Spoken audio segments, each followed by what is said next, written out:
They begged for help, but the galaxy turned its back. The peaceful colony of Xanthus 4 had done everything right. Treaties signed, taxes paid, trade routes opened. But when the ruthless Dravari horde invaded, razing cities and silencing worlds, no one answered their calls. The Confederacy was too fractured. The Council debated while children screamed. Hope flickered, and then vanished. For the people of Xanthus, this wasn't war, it was execution. But across the stars, something ancient stirred. A signal reached Earth's long-range defense net, faint, desperate, but unmistakable. Humanity had withdrawn from galactic politics decades ago. Too dangerous, they said. Too unpredictable. But when the cry came, Earth didn't hesitate. No votes, no delays, just action. And when their Armada emerged from hyperspace, forged in wars the galaxy had long forgotten, the tide turned. What followed wasn't just a rescue. It was a reckoning. The colony of Xanthus 4 had always been considered safe. Nestled in the Telmaris cluster, the planet thrived as a key trade hub within the Zalari Confederacy, a peaceful interstellar alliance that spanned over 40 systems. Its lush green valleys and blue-white oceans bore little resemblance to the war-torn, polluted worlds humanity had once known. The inhabitants, mostly Zalari and a few dozen other species, had no standing military. Their protection was ensured, on paper, by interplanetary treaties and long-standing diplomatic pacts. But treaties do not stop invasion fleets. When the Dravari horde attacked, they didn't send a warning. No formal declaration. Just gravitational ripples and sensor pings that shattered orbital calm. Within minutes, thousands of heavily armored warships emerged from subspace, surrounding the planet like vultures around a dying animal. Their ships were jagged and dark, optimized not for aesthetics, but for brutal efficiency, harbingers of death forged in forgotten corners of the galaxy. The Zalari Defense Council had no time to act. The Confederate Security Forces, a bureaucratic shell with more analysts than soldiers, were light years away. Communications collapsed as Dravari jamming fields smothered planetary relays. The surface fell into chaos. Population centers were targeted with precision. No biological weapons, no subtle sabotage, just orbital bombardments and ground landings that leveled cities within hours. The colony governor, Lorette Solon, activated the emergency diplomatic relay, a failsafe designed to reach friendly civilizations with encrypted requests for aid. Earth was among those listed, but no one expected an answer. After all, Earth had withdrawn from galactic affairs nearly 50 years ago. Chapter 2. Ghosts of Earth's past humanity had once been feared, not because of sheer numbers or superior intellect, but because of what they could become when threatened. The Terran expansion wars from 2220 to 2275 saw Earth's forces claim dozens of star systems in less than a generation. They weren't the largest fleet, but they were adaptable, unpredictable, and unrelenting. Empires that underestimated humans rarely had the chance to regret it. By 2300, however, something changed. After decades of war, Earth turned inward. The Sol Accord was signed, effectively dissolving most off-world colonies and re-establishing Earth's sovereignty within the Sol system. Let the stars fight their own battles, Earth's chancellor had declared. The galaxy watched in cautious relief as the human armadas powered down, their dreadnoughts docked, and their soldiers returned home. Still, stories persisted, about secret Earth fleets that continued training in the Kuiper Belt, about black site stations near Proxima Centauri, about Earth not disarming, but simply waiting for a reason to rise again. So when the signal from Xanthus reached a deep space monitoring station orbiting Europa, it triggered a protocol so old that most thought it had been erased. Operation Sentinel Response. Chapter 3. The signal in a buried command bunker beneath the Caspian Defense Complex. Earth's Unified Defense Council met for the first time in over 2 decades. Admiral Kalen Dross, commander of the Earth Strategic Response Fleet, stood over a holographic projection of Xanthus R4.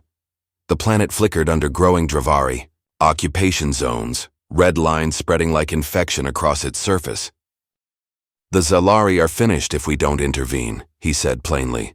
"Their government is fractured, their allies frozen. But that's not why we're here." The room remained silent. Kalen zoomed into the incoming distress message. Encrypted. Faint, but unmistakably genuine. "They called us. And we don't ignore distress calls." A few delegates shifted uncomfortably. Earth hadn't mobilized an armada in 50 years. Its economy was strong, its people at peace. Entering a foreign war, without invitation or obligation, could destabilize everything. "Deploying the fleet would violate the Sol Accord," said one representative from the Lunar Authority. "Then the accord needs to be broken," Kalen replied. "Or we'll break our word as a species." There was a pause, then a vote. And in the cold silence of Earth's forgotten war command, the largest battle group in human history was awakened. Chapter 4.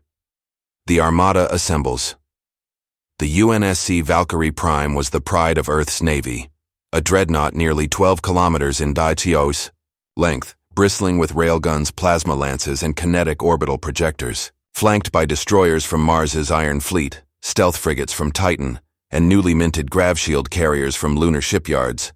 The Armada represented over 70 years of dormant military innovation. What shocked most observers wasn't just the scale of the fleet, but how quickly it came together.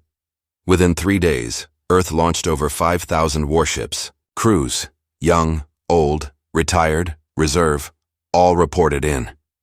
Engineers worked 22-hour shifts. Civilians volunteered as medics, technicians, even translators. In a planet once divided by borders and language, the call to defend a distant world united them in something ancient.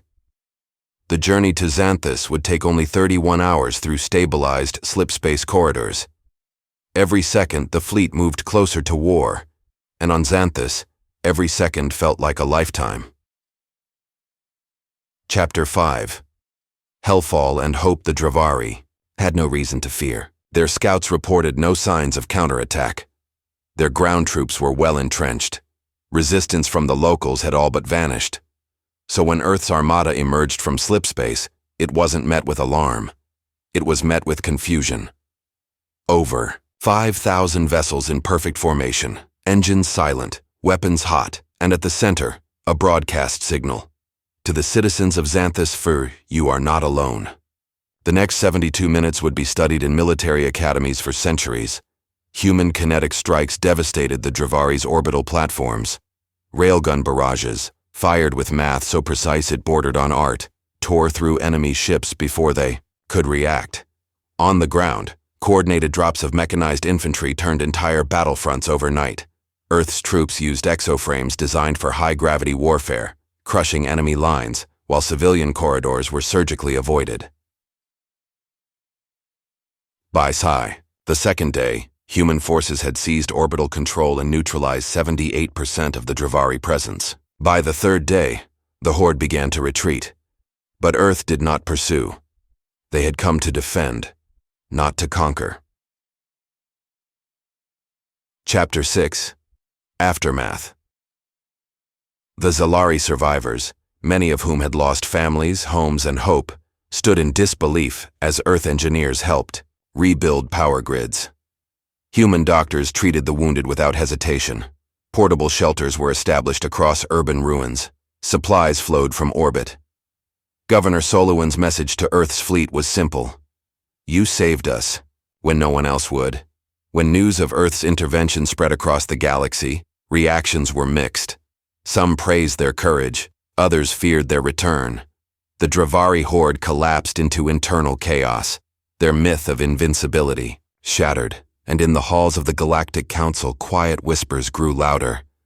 What if Earth hadn't stopped evolving, but was simply preparing? Earth never demanded tribute. No land, no spoils, no strings. They left the way they came, in silence, like ghosts returning to slumber. Chapter 7. The Legacy. For the people of Xanthus, history would be forever divided. Before Earth, and after Earth. Children grew up learning human languages. Xenopolitics shifted. Treaties were rewritten.